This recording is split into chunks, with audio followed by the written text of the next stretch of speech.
Amigos meus que trabalham hoje no governo americano me relataram que o Lula passou um dos piores momentos da vida dele hoje. Saiu pálido da reunião ali com o Trump. No livro amarelo, que é uma espécie de carta magna ou constituição do MBL e do Missão, vocês descrevem ali essa evolução ideológica, vamos dizer, uma progressão ideológica. Então, vocês surgem como um movimento talvez liberal mais ingênuo, não sei se é o termo correto, mas liberal mais ingênuo, e paulatinamente se transformam em talvez um partido mais nacionalista ou soberanista. Entende que o Estado tem funções estratégicas em política interna e externa. Então, a que se deve essa mudança de um liberal para um nacionalista ou soberanista? E o que é exatamente, para quem não conhece, o livro amarelo? O livro amarelo, eu não sei se eu posso estender um pouquinho, porque esse tema é sensacional, tá? Ele veio de uma percepção que a gente teve em 2019, quando a gente brigou com o restante da direita, que a gente percebeu que até os autores que a gente comentava e as lideranças intelectuais da direita estavam num caminho que não necessariamente a gente concordava. E aí a gente via autores estrangeiros com livros não traduzidos para o português. A gente via que as próprias intuições que a gente tinha, ou as próprias experiências que a gente tinha em mandatos, não batiam com o que a gente defendia em termos, vamos dizer, dogmáticos ou termos intelectuais, vamos colocar aqui. Vou dar um exemplo. A gente falava muito, temos que ter vouchers em escolas. Aí eu conversava com o prefeito, falava assim, gente, nenhuma escola privada vai querer colocar uma escola na favela. Você vai precisar de uma escola pública, você vai precisar de uma polícia ali perto. E aí a gente começa a olhar e fala assim, não, a teoria na prática é outra. E a gente começa a ver os problemas reais do Brasil que não se adaptam necessariamente a uma caixinha ideológica de uma doutrina que a gente defendia naquele período, que é uma doutrina muito americana. Vamos colocar aqui, um movimento liberal / libertário com um pendor conservador, algumas pessoas vão chamar de neocon. A gente falou, vamos fazer uma ruptura com isso, vamos criar uma direita essencialmente brasileira, que leia autores brasileiros e que leia vanguardas do que está acontecendo no mundo todo em termos de direita. Com base nisso, vamos criar as nossas propostas do Brasil? Vamos. E aí isso veio a discussão do livro amarelo, e a gente trouxe inúmeros jovens de áreas diferentes para criar grupos de trabalho e começar a pesquisar sobre isso e criar, primeiro, um grande diagnóstico e depois as propostas. E a beleza do livro amarelo, são 6 fascículos que saíram, é que isso permitiu que a gente fosse evoluindo. Então você tem um fascículo do livro amarelo que está discutindo o que a gente, discordando do que a gente falou no fascículo anterior. Porque depois ele vai ser transformado no livro amarelo, que pretende ser lançado agora em junho, que será, na verdade, minhas propostas de campanha para o Brasil, onde isso já é maturado, onde a gente participou de discussões, debates, né? Muitas lideranças nossas foram em debates na internet, em faculdades, discutir isso. E eu acho que aí matura para a gente ter uma proposta. Esta questão da ingenuidade liberal e da leitura de que nós precisamos, num mundo em crise, ser soberanista, ela é central para nós. Porque a gente tem que perceber, o mundo que permitiu que o Brasil fosse um país desarmado, que o Collor, lembra que ele soterrou lá a construção da bomba atômica comemorando o acordo internacional? Este mundo, que é o mundo da ordem liberal pós-45, não existe mais. A gente acreditou, as organizações internacionais, no pós-guerra um alinhamento ao bloco americano, depois ao fim da história caiu a União Soviética, fez o brasileiro achar que a gente vai manter um território gigantesco, com riquezas das mais diversas, numa boa, como se fosse a coisa mais natural do mundo, e que a ordem internacional ia garantir isso. Não vai. A Ucrânia foi invadida pela Rússia, o Oriente Médio está em guerra, a China quer retomar o comando sobre Taiwan, a América Latina começou a ser vista pelos Estados Unidos, como sempre esteve na doutrina deles, que é uma reserva de recursos estratégicos, da Groenlândia à Patagônia.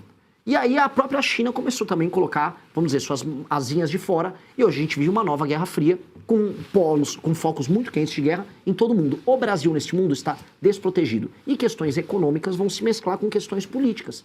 Logo, vale a pena... Antes eu falava, privatiza tudo, privatiza a Petrobras. Será? Será que a gente tem que privatizar a Petrobras? Eu vi um pré-candidato Zema falando que ele resolve questões fiscais privatizando a Petrobras. Não concordo com isso.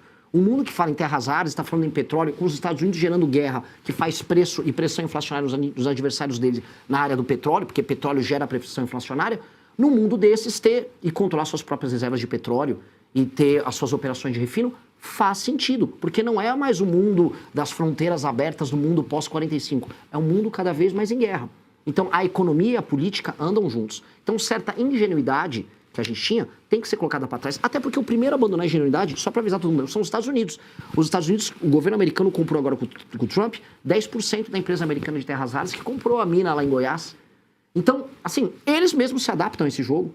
Os Estados Unidos se adaptam e cabe a nós nos adaptarmos também para o mundo novo. Certas premissas liberais, o Estado enxuto, redução de impostos, diminuição, vamos dizer, do peso do Estado sobre quem trabalha e produz, leis simples e claras, combate a privilégios, óbvio. Mas a leitura estratégica do todo e o papel indutor que o Estado pode ter na economia, por exemplo, para a gente desenvolver o Nordeste, que para mim é uma coisa central, existe e tem que ser feito. É básico, não adianta a gente fugir disso. Marshall para o Nordeste, alguma coisa nesse Desesperadamente. Nesse aspecto, você falou em soberania. Em algum momento, há uma atitude positiva do atual governo, do governo Lula, na relação da política externa, em tentar garantir os interesses do Brasil em toda essa discussão, na verdade, desde que Donald Trump assumiu o governo nos Estados Unidos? Nisso ele acerta, talvez? Uma boa pergunta, porque eu não consigo encontrar. Eu encontrei uma jogada de marketing do Lula no ano passado, naquele besteirol ali do Eduardo Bolsonaro, comemorando a taxação do próprio país. Mas o Lula fez marketing ali. E não houve negociações verdadeiras e sólidas. Inclusive, amigos meus que trabalham hoje no governo americano me relataram que o Lula passou uns piores momentos da vida dele hoje. Saiu pálido da reunião ali com o Trump. Gente, interrompendo rapidinho. Esse conteúdo está sendo útil para você. Se sim, comenta aqui embaixo de onde você está assistindo. Eu quero saber até onde o pulso da missão está chegando. E não esquece de clicar no joinha. Isso ajuda muito o canal a crescer. Até porque o Trump... Você teve essa impressão da imagem do Lula enquanto os ministros dele davam aquela pequena manifestação? Sim, e tem informações também, assim, que foi muito ruim pro Lula. Foi muito ruim, porque o Trump também joga. O Trump é um negociador hábil. Recebeu o Lula, my friend, I love you, não sei o que, no telefone, e chegou, botou o Lula pra dentro de uma salinha. Foi 2 a 3 horas de reunião, não teve coletiva depois, o Lula saiu pálido. E por quê? Porque os Estados Unidos estão se impondo agora nas Américas. As Américas voltaram a ser do interesse americano. Os Estados Unidos não olharam para nós por pelo menos 3 décadas. Nesse período das 3 décadas, o Lula esteve no poder. Né? Não todas, o Fernando Henrique e o Lula. E o petismo como um todo. E qual foi a decisão estratégica que a gente tomou? Montar um bloco anti-americano com Venezuela, espalhar, vamos dizer, aliados de esquerda. O Foro de São Paulo. O Foro de São Paulo. E do Foro de São Paulo fazer um alinhamento ridículo com a China. Aí falando em soberania. O que nós ganhamos em termos de soberania nessa aliança com a China? Absolutamente nada. A gente botou a Dilma no banco do BRICS. Aí a China agora está falando em investir em infraestrutura aqui, fazer a famosa ferrovia bioceânica, ligando Ilhéus a Xangai. E aí ela quer fazer a ferrovia, ela falou, eu boto a grana, faço a ferrovia, mas eu quero comprar terras brasileiras, que é a necessidade delas. Não estou nem falando das terras áridas, estou falando das terras agricultáveis. Porque a China quer escoar a nossa produção, dá o bypass no canal do Panamá. E o governo Lula estava meio, legal. Como é que é? Já viram o que estão fazendo com a BioID lá na Bahia? Isto é loucura, não existe discurso soberanista do Lula. O que existe é o velho discurso anti-americano de briguei com o Trump, sou brabo, briguei com o Trump, falei verdades lá. Porque isso ajuda ele em termos eleitorais. Mas do ponto de vista de soberania estratégica, o Brasil não tem nada. Tawane, sua pergunta. Boa noite, Piotr, bancada, Renan. Obrigada por estar por aqui. Boa noite à nossa audiência. E eu vou aproveitar que você citou o Missão. Eu quero entender o que exatamente diferencia o Missão de um outro partido tradicional e ainda como, no caso, né, você está como pré-candidato, está disputando, como você não seria absorvido aí também, incluo o seu partido, pela lógica de Brasília, diante de tudo isso que a gente citou, STF, enfim. É a realidade como ela é isso, né? Não, assim, basicamente. Esse é o projeto da minha vida. Se ele der errado, eu fracassei como homem. Se eu deixar o nosso partido, que teve milhares de jovens coletando assinatura, se tornar um União Brasil, eu sou um fracasso como homem, o Kim é um fracasso como homem, a Amanda é um fracasso como mulher. Significa que nós, como liderança, nós fomos fracos e nós fomos cooptados pela sedução mais baixa da fama, do dinheiro e do poder sem efeito. Que ter um cargo não significa ter poder. Eu sem ter cargo político nenhum, eu tenho mais poder do que a maior parte dos deputados, porque eu consigo mobilizar lideranças, consigo mobilizar pessoas que pensam. E o poder do carguinho, o poder do dinheirinho, participar de uma festa com o Vorcaro, graças a Deus nunca nos seduziu. E aí, humilhar aquelas pessoas que estiveram na rua coletando assinatura debaixo de chuva, falando, Renan, eu consegui coletar 50 hoje, coletei 100 hoje, me tornaria um lixo, eu me tornaria uma vergonha que eu não conseguiria andar na rua. Então, vergonha na cara, pura e simples. E do ponto de vista institucional, existem poucos partidos no Brasil, existem legendas.